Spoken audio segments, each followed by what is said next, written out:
Vamos agora falar sobre os tipos de sistemas operacionais.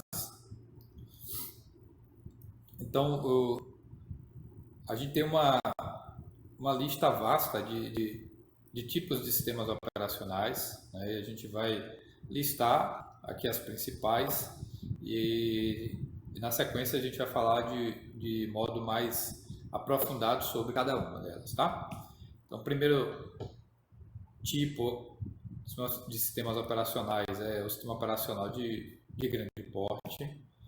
A gente tem sistemas operacionais de servidores, sistemas operacionais de multiprocessadores para computadores pessoais, computadores portáteis, sistemas operacionais embarcados, de nós sensores, sistemas operacionais de tempo real, né, e sistemas operacionais de cartões inteligentes.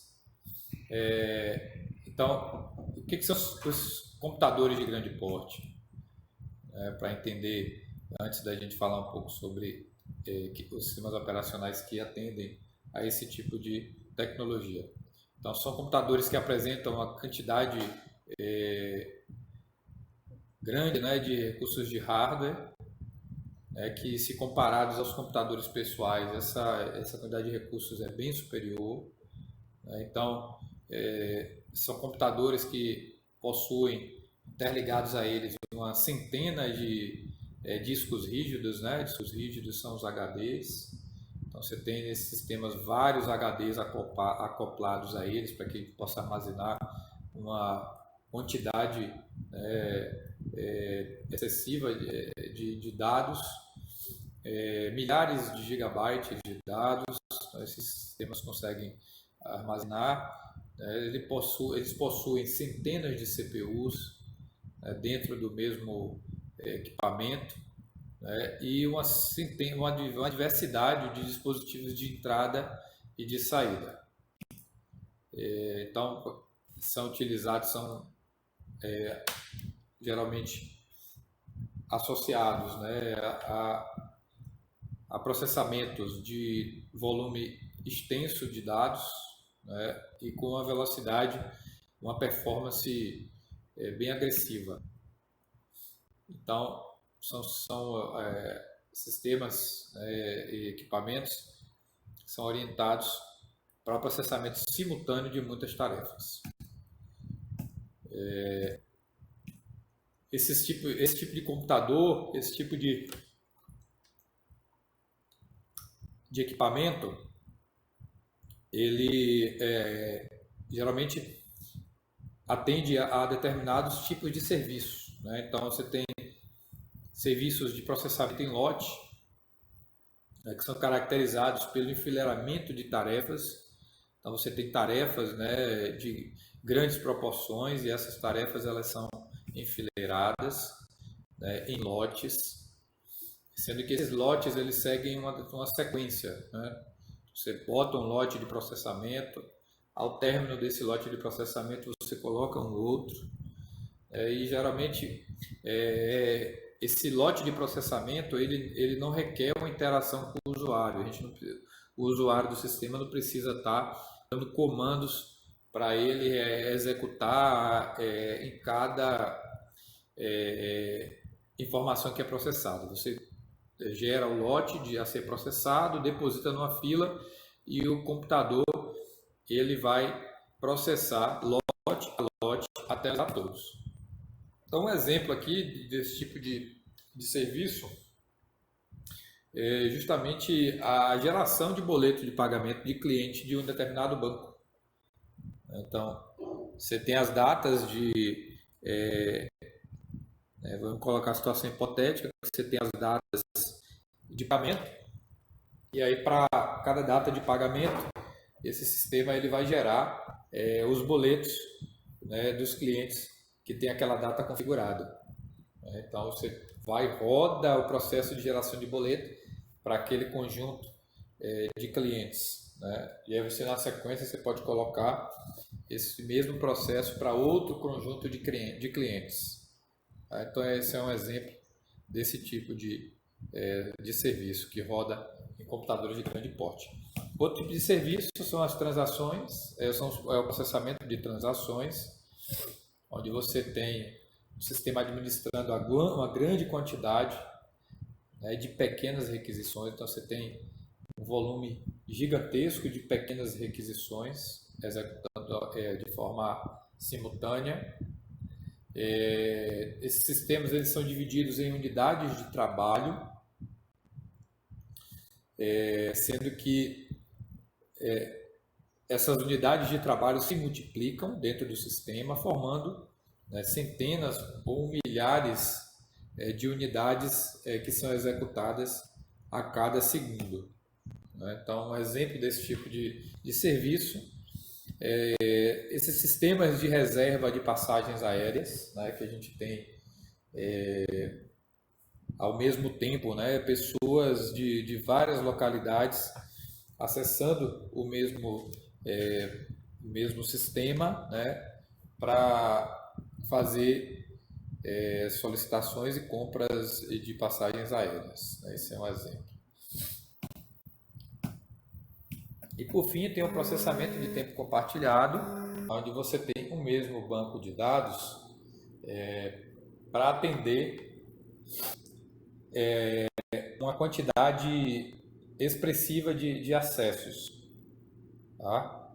Então, quando você tem sistemas com essas características, né, a gente entra nesse tipo de serviço que a gente denomina de processamento de tempo compartilhado. Então, aqui a gente tem um exemplo de um computador de grande porte. Tá? É um mainframe IBM BC12, tem 18 processadores de 4.2 GHz cada um, capacidade de processar 5 bilhões de instruções por segundo. Só para dar título de comparação, né, o ENIAC, que foi o computador da primeira geração, que a gente viu anteriormente, né, que processava 5.000 transações por segundo. Esse computadorzinho aí processa 5 bilhões. Você vê quanto que a tecnologia evoluiu. E a memória desse equipamento aí, ela pode ser estendida para até 496 gigabytes. Né? Lembrando que um computador pessoal que tem bastante memória, ele tem 16 GB. Né?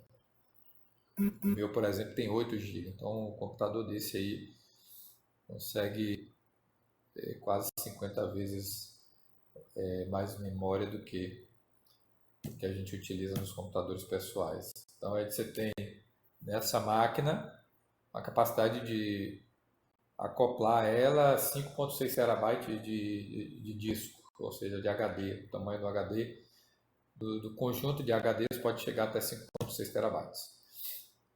Então, a gente tem aqui exemplo de sistemas operacionais de computador de grande porte. A gente tem o OS 360 da IBM, a variante do Unix, o OS 390, e o IBM MVS, que é uma variante do Unix também. Tá? São os exemplos. Aí vamos aos sistemas operacionais de servidores. Então, o que são servidores? São computadores que são, né, similares, assim, parecidos em algumas características com os computadores pessoais, contudo, eles possuem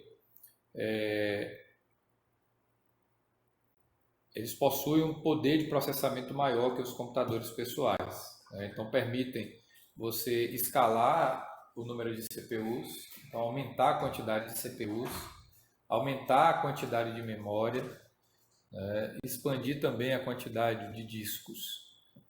Tá? Então, são características de sistemas de servidores. E geralmente são máquinas que são utilizadas para fazer gerenciamento de serviços de e-mail. Então, servidores de e-mail geralmente ficam nesse tipo de computador, servidores de impressão, serviços de armazenamento de arquivos, serviços web e etc. Um exemplo de um servidor é esse servidor aí da Dell, é o PowerEdge, né, que tem um processador Intel de 3.10 GHz. Você tem aí até 16 GB de memória, até 4 TB de armazenamento, e é um investimento que gira em torno de R$13.000. Então, sistemas operacionais de servidores, a gente tem o Windows Server, a gente tem o Linux, o Unix, né, e o FreeBSD, que é uma distribuição Linux também. Agora a gente vai falar sobre os sistemas operacionais de multiprocessadores. O nome já nos dá um indicativo do que seria, né? Então, multiprocessadores são sistemas que você tem mais de um processador. Então, aqui a gente tem um exemplo de uma placa-mãe, né? De um computador que pode receber até 4 processadores, né? Então, cada um desses slots aqui, a gente pode colocar uma CPU diferente. Tá? Então, observe que tem esses slots aqui pretos ao lado das CPUs. Esses slots aqui a gente pode botar os pentes de memória, né? Então, observe que cada conjunto de pente de memória ele está atrelado a um núcleo de CPU. Ok?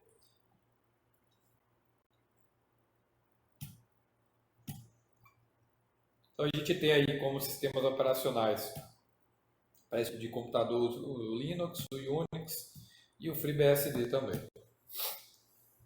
Então, a gente tem agora para os computadores pessoais,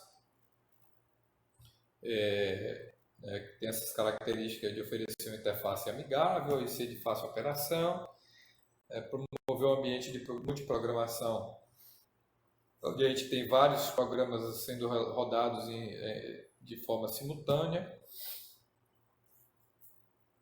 E aí a gente utiliza esses computadores, né, com o propósito de rodar sistemas de edição de texto, planilhas eletrônicas, edição de imagem, né, desenvolvimento de software, enfim, são diversas aí as aplicações para esse tipo de equipamento. Aí a gente tem vários, né, sistemas operacionais, a gente destaca aqui o Windows 10, o Ubuntu, que é uma distribuição do Linux, e o macOS, né, que é o sistema operacional da Apple. A gente vai agora para os computadores portáteis, que são dispositivos que a gente consegue transportar, né, com extrema facilidade no bolso ou numa bolsa, a própria mão. E são caracterizados também por poder executar um conjunto de funções, né, um conjunto limitado de funções. E aí a gente tem as agendas eletrônicas, equipamento GPS, MP3 player, e a gente tem também, né, os smartphones e os tablets. Hoje em dia, os smartphones e os tablets eles substituem, né, esses equipamentos que a gente citou. A gente, dentro de um smartphone, a gente já tem agenda, a gente já tem GPS, né, e vários outros recursos que anteriormente eram atendidos por componentes específicos, né? Só um minuto aqui que eu acabei de derrubar um copo de água e quase em cima da minha máquina.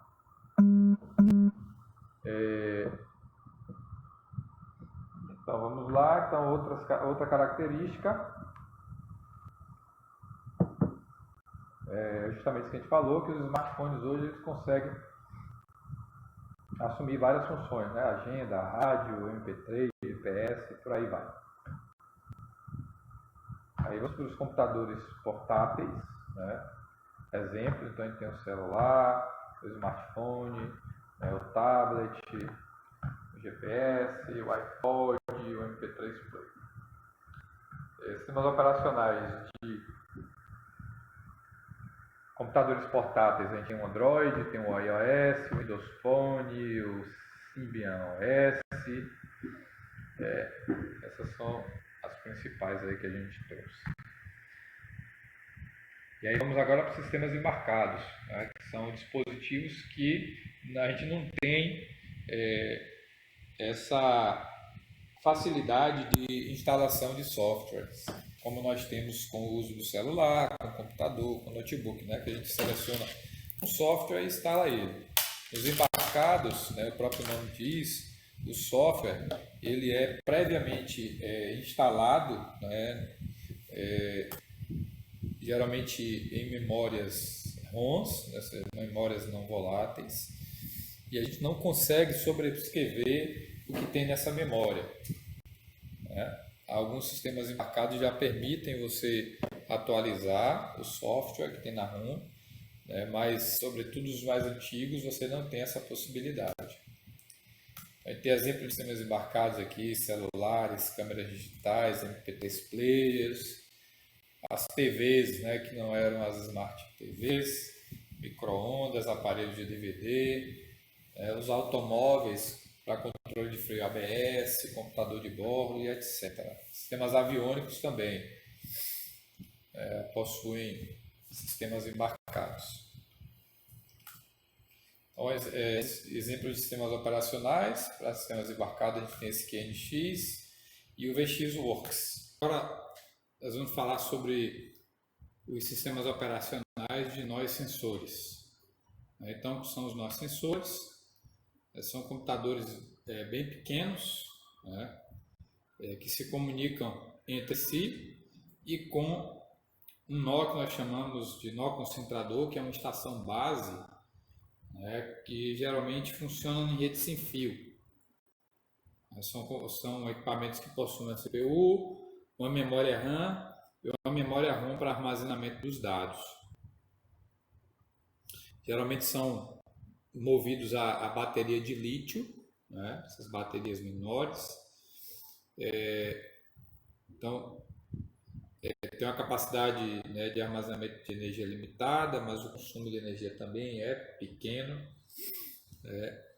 E ainda assim consegue trabalhar por longos períodos de tempo, né? E geralmente ficam ao ar livre. Então, geralmente o funcionamento é baseado, né, em eventos, né, que acontecem para que esses sensores eles possam coletar as informações, né? Então, eles reagem a eventos externos ou então a uma coleta de medidas de forma periódica.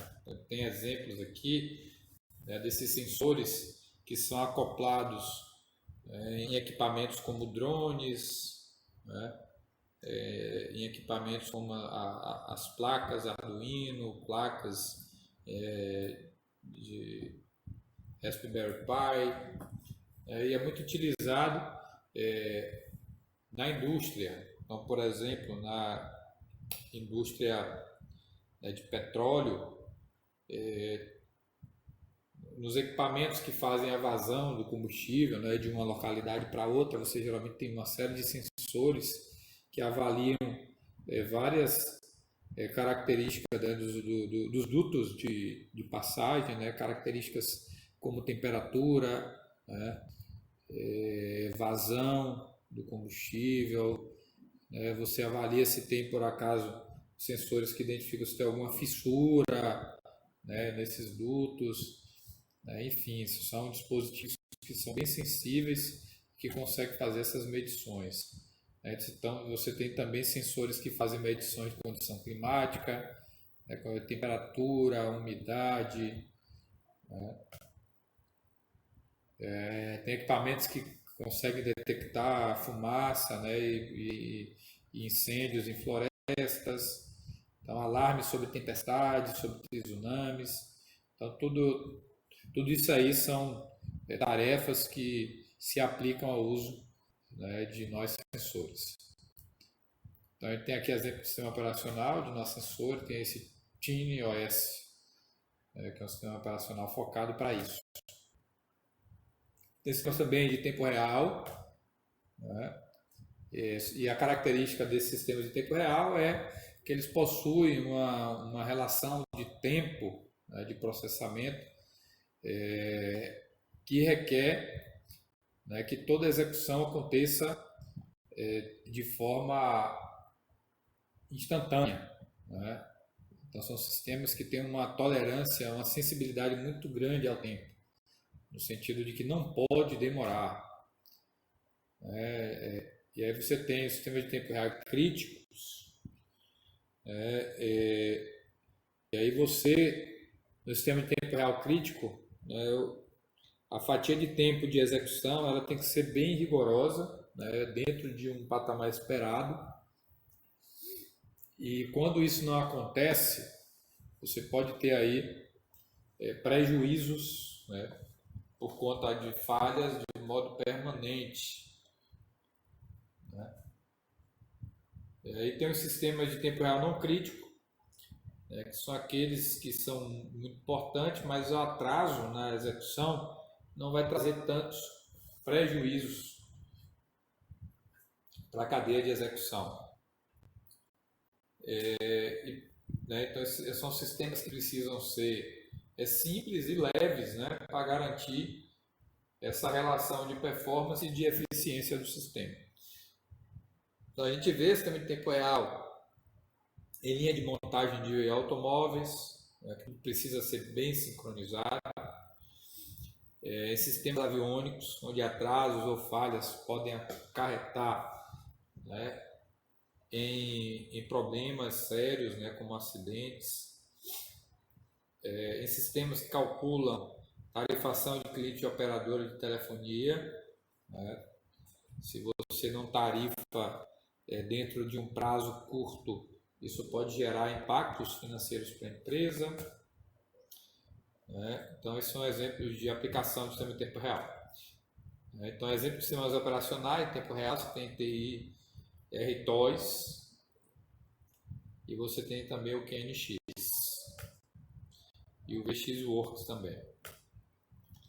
Então, tem também sistemas rodando em cartões inteligentes, né, ou smart cards. Tem esse chipzinho aí que tem um processadorzinho mínimo, tem também uma memória onde você armazena ali as informações pertinentes ao cartão, pertinentes ao cadastro do cliente. E para ele funcionar, ele precisa estar em contato com algum dispositivo, né, que passa energia para ele, e através dessa indução de energia o sistema ele começa a rodar, a processar. Tá? Então esses são os tipos de sistema que a gente listou. Tá? Espero que tenha ampliado aí a visão de vocês em relação a isso, né? E qualquer dúvida, estou à disposição de vocês, tá bom? É isso, com essa aula a gente finaliza esse módulo, né? E na sequência a gente vai orientar sobre as atividades que vocês precisam fazer e dessa forma, a partir de conteúdo dessa segunda semana a gente finaliza, tá bom, gente? Um grande abraço, até o próximo encontro e estamos juntos, tá bom? Fiquem com Deus.